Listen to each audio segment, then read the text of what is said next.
Hello. Thank you for tuning in. Welcome to TSC Talks.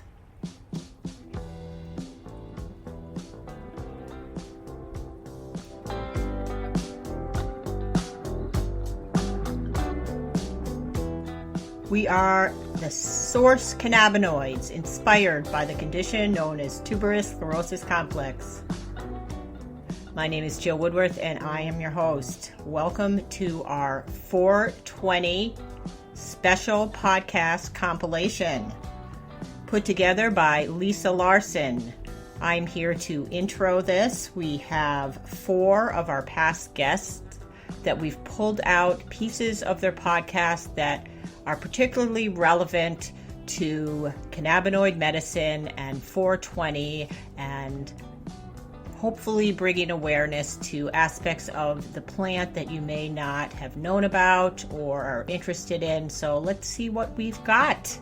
First up is Sherri Tutkus of the GreenNurse Group, founder and CEO of the GreenNurse Group. She was a podcast guest recently to talk about her son with bronchio-oculofacial syndrome.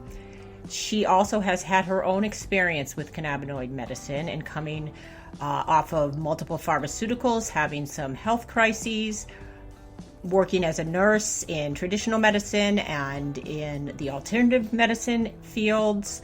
Just a wealth of information, inspiring, funny. So I'm going to let you listen to Sherri. Sherri Tutkus of the GreenNurse Group. Welcome to TSC Talks. You are an RN. You're the CEO and founder of the GreenNurse Group. You're the nursing director at Irie, Bliss, host of the GreenNurse and On the Go radio show. And you are a cannabis nurse patient advocate. You have a bachelor's in science and nursing, and just a really awesome all around human being. Really glad our paths crossed. So thanks for being on. And thank you so much for having me on your show. I'm really honored and grateful to be able to share information and to bring hope and healing to more of our communities. So the GreenNurse Group was founded upon the discovery that this disabled nurse had a clinical endocannabinoid deficiency, and I had an endocannabinoid system. So I was sick. I got sick in 2012, very, very sick, and gastrointestinal illness that I acquired at work. In the ICU, literally colon almost exploded, wasn't absorbing nutrients. It was just one chronic problem after another. And then I found cannabis. Cannabis was the key that unlocked the door to this largest neurotransmitter signaling system in my body that allowed everything that wasn't working in my treatment plan to start working better.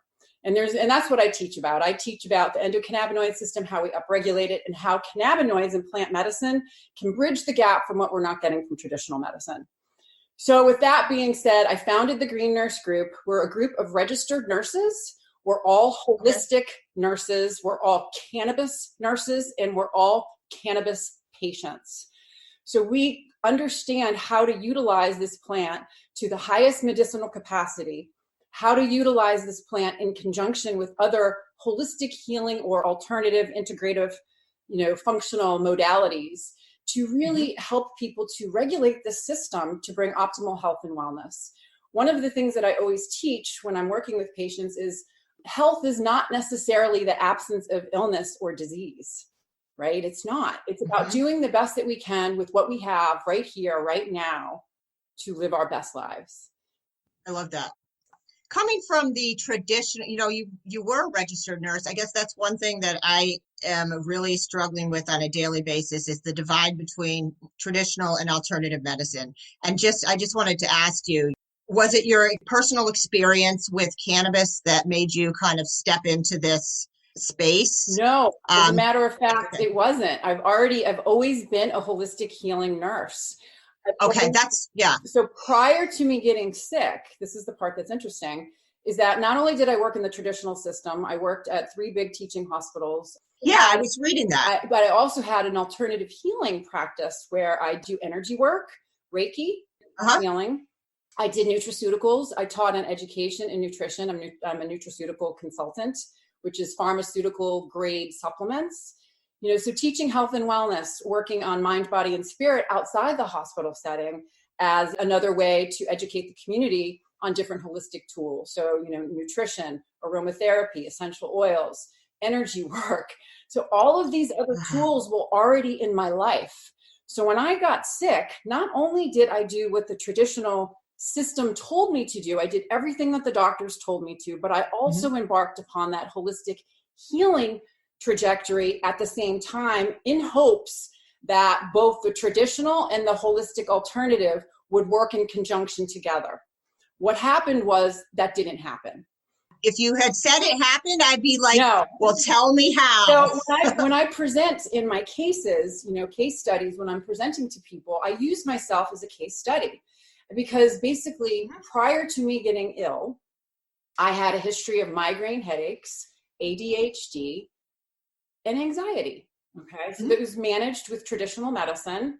I was functioning. I was healthy, single mother of 3, child with a disability that we're going to talk about. But knowing that I had migraine headaches and ADHD symptoms should have been a clear indicator that I had an endocannabinoid deficiency. So everything that we do or don't do in our lives as far as health and wellness affects this neurotransmitter signaling system called the endocannabinoid system. And that the job of that system is to bring balance. So I already started behind the 8 ball. So if you think about the things that upregulate and downregulate this system, a lot of the things the traditional system was having me do was making my endocannabinoid system less decreased tone, right?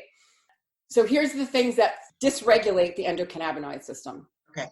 Nutrition. So I was completely nutritionally depleted, okay, because I couldn't absorb nutrients. So in the traditional world, that would mean fast food, fried food, fake food, artificial flavors, artificial colorings, trans fat, sugar, hydrogenated oils, high fructose corn syrup. Those things downregulate our endocannabinoid system. Okay, so I wasn't absorbing nutrients, literally living on sugar because it was the only thing I could get into my system, which downregulates. Then I was on over, by the end, before I discovered cannabis, I was on over 16 pharmaceuticals. No way. Yeah, way. Oh, so 16. Yes. So as I've learned over time, if you're taking more than 10 pharmaceuticals, there's 100% chance of having a adverse drug reaction. Polypharmacy. Polypharmacy. So I fit into that polypharmacy category. I am not anti-pharma. However, what is really essential for people to understand when they are being prescribed pharmaceuticals is to ask those critical questions and to look at what side effects there are, to look at the black box warning, okay? How many people have died? What are the side effects? What are the adverse effects? You need to have knowledge. Knowledge is power. The other thing that people don't realize is that a lot of pharmaceuticals have a drug nutrient depletion.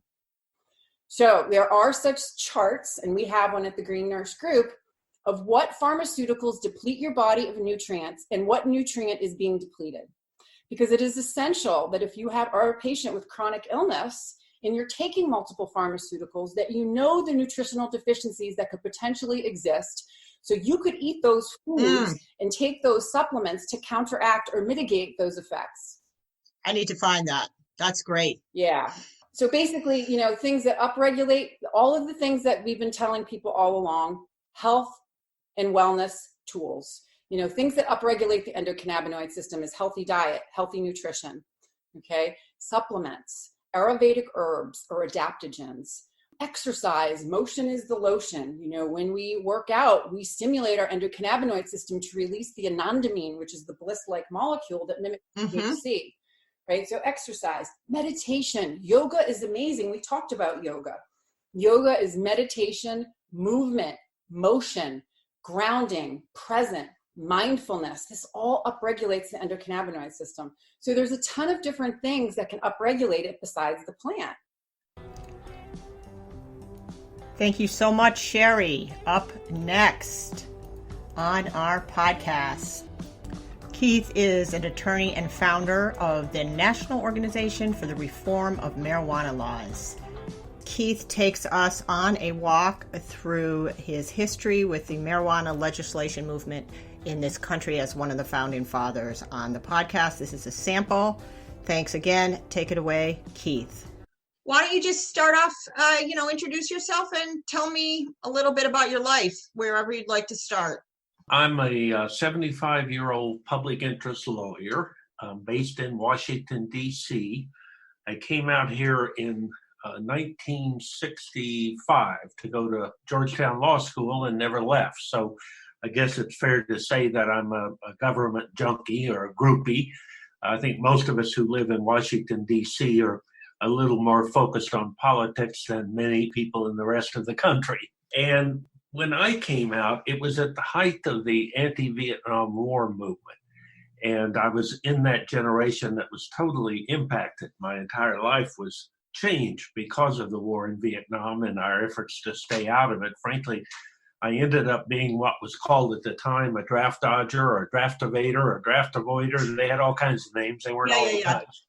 But I had seen a couple of my fraternity brothers from my undergraduate days who were a couple of years ahead of me, had been drafted and killed in Vietnam. And I remember their bodies being shipped back in body bags. And so by the time I graduated law school, about the only thing I really cared about was trying to figure out a way to stay out of the war. Now, I don't want to get too far afield, but as a result of that, I ended up getting a job offer at the end of law school, even though I was facing a draft and I had a report date a couple of weeks in advance. But I had been offered a job by a presidential commission called the National Commission on Product Safety. It sounded like a big deal. It was a presidential commission. Frankly, I think it wasn't as big a deal as it sounded. But at any event, it was significant enough that my local draft board from Southern Illinois, back then, you had to register for the draft when you were, I think, 17 or 18, and you never moved your draft board even when you moved. So my draft board back in Southern Illinois ended up giving me what they call the critical skills deferment. And under the Draft Act, if the work you were doing domestically was considered important to I think the words were health, safety, and welfare of the country, then you could continue to do that job for 2 years rather than going off and fighting in a foreign war. Now, the reason that's important, there are really two reasons. One is I became politically radicalized by the anti-Vietnam War movement. And so that changed my whole attitude in terms of how I felt about the government and what the government was doing, not just in Vietnam, but domestically as well. What was it? Was it also anything specifically, or was it just the sheer, seeing people like firsthand, friends and family, I think initially back in those years, I was young enough that I was mostly trying to avoid getting killed. There was a real imminent sense that a fairly significant number of people who were sent to Vietnam were coming back in body bags. So I think initially it was that instinct to save myself. Now, once you got involved in the anti-war movement, there were all kinds of anti-war demonstrations here in Washington, et cetera. And my wife and I used to open up our home. We had a home in the heart of D.C., and we used to open it up at the anti-war demonstrations and have 10 or 12 or 15 people sleeping on sleeping bags on the floor. Wow. And as a result, you began to feel part of the community, and it took on a more of a political meaning than just saving your own ass. Now, the second reason it was important is that my draft board, by giving me this critical skills deferment to work at the National Commission on Product Safety, introduced me to consumer advocate Ralph Nader. Ralph had recently written a book called Unsafe at Any Speed. It was about the Corvair automobile, and he then came to Washington and branched out and began to deal with the broader range of product safety issues.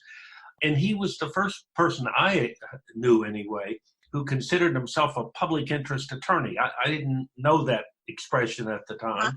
I thought lawyers went to law school, went back home, had a boring life, got rich, whatever, and I assumed that's what I would do too. But once I had been introduced to public interest law, I was really fascinated by the idea that you use your law degree and your legal skills to try to impact public policy rather than simply to assist your individual clients get rich or stay out of trouble or whatever. Right, on a bigger level. Yeah, it's a policy level, and it seemed to me to offer a lot of appeal, emotional appeal. But frankly, when I graduated law school in '68, by that point, I was too old to be drafted. So it was the first time I really had a choice of what do I want to do with my life. And having just spent those first 2 years working around Ralph Nader, I realized I wanted to find a niche for myself as a public interest lawyer, but I wasn't really that committed to protecting America from unsafe products. It was a noble venture, but it wasn't anything close to my heart. But I had started smoking marijuana when I was a freshman at Georgetown Law School in 1965. So by the time the commission was finished, I'd been smoking for 5 years or a little longer. Mm-hmm. And I realized the issue that I really was concerned about was I wanted to legalize marijuana. I thought, first off, I enjoyed smoking it, but I also had become part, obviously, of the underground culture of millions of smokers around this country, and began to be aware of the hundreds of thousands of people who were being arrested and having their lives destroyed because of a senseless policy. So I got some friends together, a couple of colleagues of mine at the time, and we founded NORML as a marijuana smokers lobby. Now, that's a long answer, but I wanted to make the point that but for that Vietnam War and that experience of having lived through that terrifying experience of thinking you're going to be drafted and sent to a war, right. I don't think I ever would have had the interest to start NORML. But because of that, I jumped into it with both feet. I think I was a bit naive at the time. I remember someone asked me how long I thought it was going to take. And I said, I thought it would take at least 10 years. Well, that was in 1970. So it's taken us a little longer than that, where I think we're in our 45th year at NORML. But it is now finally happening, and it's been a very satisfying adventure. Thank you so much, Keith. Next up, we have Nikki Lawley. Nikki is a TBI, traumatic brain injury survivor, former pediatric nurse, former casino dealer. She was on the podcast to talk about her experience with the TBI and the enormous challenge she had finding any kind of regimen that was helpful, landing on cannabinoid medicine and cannabis. Great lady. Loved meeting her. Not going to say anymore. Take it away, Nikki. So we go to this clinic to get your card. And what's classic is I'm writing down all my medical problems. There's 50 different drugs I'm on. I'm writing all this stuff, but trying not to sound too jacked up so that they won't give me the medicine. So I grabbed the sheet of paper from the receptionist, and she's like, just fill out your name and address and your drugs, and then I'll get you your card. I'm like, okay. Do I see a doctor? No. The vital signs on the sheet were already filled in. Like my blood pressure was supposedly 120 over 80. My pulse was 68. My respirations were 18. Oh, they were I had to put my height and weight in there. 100%. As illegal can possibly be. Okay? But I am not one to judge at this point, right? As long as it's like giving me a card and it's legit, I'm good. So then I go then to the dispensary. I walk in, it's a beautiful display case and all these signs about different strains and different flavors and edibles and drinks and all kinds of it was like walking into Toys R Us as a 5-year-old for the first time. Yeah. But it was overwhelming as well, because I didn't even have a clue what I was doing. I'm like, look, man, I've smoked joints, but I can't roll them. You don't want to sound stupid. And so I was in there for probably 45 minutes, and then my husband's like, what are you doing in there? Oh, my God. And so I talked to the bud tender for probably these whole 45 minutes, and he's sort of educating me on, what I should do. I'm like, look, man, I suffer from headaches that have never gone away. So what he prescribed or suggested, because he's not a prescriber, he's just a bud tender. What he suggested was like this heavy indica, high myrcene strain that was beyond couch walk. It was like, so what I can tell you though is I probably spent like $200 there at the dispensary with a few different flavors and bought a pipe and, because we were on the Cosmopolitan and there's a balcony. You can smoke right there outside on the balcony. And I got, I guess, high, you could say. Medicated. I got off that ledge. Off that ledge. It definitely is not my jam for current use, but it took away the complete despair and hopelessness. Yeah. It gave me... It opened a window. Okay. Yeah, I mean, the headache wasn't gone by any means, but it wasn't like the only thing I was thinking of anymore. Thank you so much, Nikki. So next up is Mike Robinson bringing us home. Mike is founder of the Global Cannabinoid Research Center, cannabis advocate, 4-time cancer survivor, passionate about educating on cannabinoid medicine and awareness. Thank you again, and take it away, Mike. Hello, I'm speaking with Mike Robinson, cancer survivor, cannabis activist, founder, Global Cannabinoid Research Center. Thank you so much for doing this. I really appreciate it. I've read a little bit about you. So you're from California, and you're a cancer survivor? Yes, I started in the cannabis industry, not really in the industry. Basically, I was a patient that had a cannabis card in California and was smoking cannabis thinking that it was going to help epilepsy. I mean, this was the very beginning. And in 2013, I had a roommate. He was telling me, you can't eat it all, and talking on and on about this can't eat it all problem. And he went to his office. He was an acupuncturist and came back with some Chinese herbs for me to take. And I took them for about 10 days and also had to ingest the cannabis that I would normally smoke. I had no idea that what I was doing was therapeutic. At the time, I was a non-attorney rep and civil rights lobbyist for children in special education disputes, representing kids across. Yeah, so my influence really is from the children and representing them in disputes pro bono in what's called due process. Oh, I know all about it. You know all about it. So I'm the guy. Had to have go to meeting. Yeah. So when the IEP, when that IEP process goes sort of sideways, parents, go to advocates, and then advocates generally don't litigate the cases, so it would be passed over to somebody like me. And I was one of the very few in the nation working pro bono, so I was always buried. So here I was, after using this Chinese herb or Korean herb that was made by my roommate and ingesting cannabis. This is back in 2013. In literally 2 days, it'll be 6 years ago to the date, on September 8th. No way. So I'll reword that.